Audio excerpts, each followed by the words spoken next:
প্রতিদিন গ্রুপগুলোতে প্রচুর প্রশ্ন, এর মধ্যে সবচেয়ে কমন সেটা হলো যে আমার পাখি ডিম দিয়েছে বাট ডিম নষ্ট করে ফেলছে, বাচ্চা আসছে না। এবং এই প্রশ্নটা কাদের আপনারা জানেন? এই প্রশ্নটা হলো যারা নতুন বাজিগার পাখি পালেন। এখন এর আসলে দুইটা কারণ আমি খুব শর্টকাটে বলে দিই। প্রথম যে কারণ এটা হলো পরিবেশ।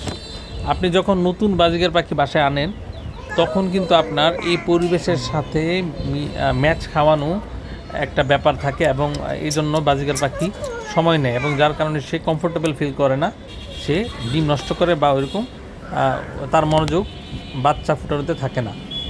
আর অনেকে বলে না অনেক শব্দের কারণে, আসলে শব্দ এখন থাকেই প্রত্যেক বাসায়।